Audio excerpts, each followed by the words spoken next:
Hello കൂട്ടുകാരെ, ഇന്ന് നമുക്കൊരു ചിക്കൻ കറി വെച്ചാലോ. നമ്മൾ കഴുകി ക്ലീൻ ചെയ്ത ചിക്കനിലോട്ട് നമ്മൾ മുളക് പൊടി ഇട്ട് കൊടുത്ത് 4 സ്പൂണ് കുരുമുളക് പൊടി, മഞ്ഞൾപ്പൊടി, ഉപ്പ്, ഒരു ബുഷ് ഓറഞ്ചാണ് നമ്മൾ 2 ബുഷ് ഓറഞ്ചാണ് പിഴിഞ്ഞ് കൊടുക്കുന്നത്. നമുക്ക് ചെറുനാരങ്ങ വേണമെങ്കിൽ ചേർക്കാം. ഞാൻ ചേർത്തിരിക്കുന്നത് ബുഷ് ഓറഞ്ചാണ്. നന്നായിട്ടൊന്ന് തിരുമ്മി അതൊന്ന് നമുക്ക് അതിലെല്ലാം തേച്ച് പിടിപ്പിച്ചൊന്ന് റെസ്റ്റ് ചെയ്യാൻ വെക്കാം. പാൻ വെച്ചിട്ടുണ്ട്. അത് ചൂടാകുമ്പോൾ നമുക്ക് ചിക്കൻ ഇട്ട് കൊടുക്കാം. ചിക്കൻ വറുത്തെടുത്ത് ഗ്രേവി വെളിച്ചെണ്ണയിലോട്ട് തന്നെ നമ്മൾ സവാള ഇട്ട് ഉപ്പ് ഇട്ട് കൊടുത്ത് വാടാൻ വേണ്ടി.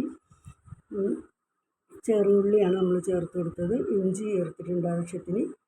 2 അള വെളുത്തുള്ളി ഇട്ടിട്ടുണ്ട്. ഒരു 4-5 പച്ചമുളക്, 2 തക്കാളി. പിന്നെ നമ്മൾ നന്നായിട്ട് വഴന്ന് വന്നപ്പോൾ വേപ്പില ചേർത്ത് അത്യാവശ്യം. പിന്നെ മല്ലിയില ചേർത്തിട്ടുണ്ട്. പിന്നെ പുതിന, നമ്മുടെ വീട്ടിലുള്ള പുതിന തന്നെയാണ്.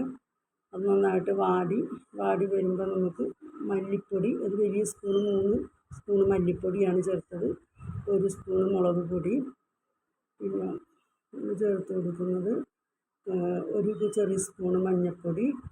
പിന്നെ ഒരു 4 സ്പൂണ് മസാലപ്പൊടി, ചിക്കൻ മസാലയാണ് 1 സ്പൂണ്, 4 സ്പൂണ് കുരുമുളക് പൊടി. ഇത്രയും ചേർത്ത് നന്നായിട്ട് വാടിയ മസാല ഗ്രേവി നമുക്ക് ഒരു മിക്സിയുടെ ജാറിലോട്ട് മാറ്റാം.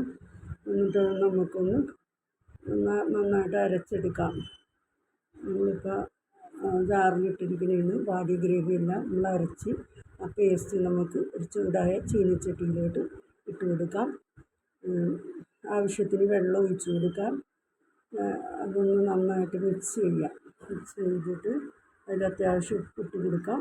നമ്മൾ വറുത്ത് വെച്ച ചിക്കനാണ് ഗ്രേവിയിലോട്ട് ഇട്ട് കൊടുക്കുന്നത്. അതിട്ടിട്ട് നന്നായിട്ടൊന്ന് മിക്സ് ചെയ്ത് അത് നമ്മൾ വേവാൻ വെച്ചിട്ടുണ്ട്.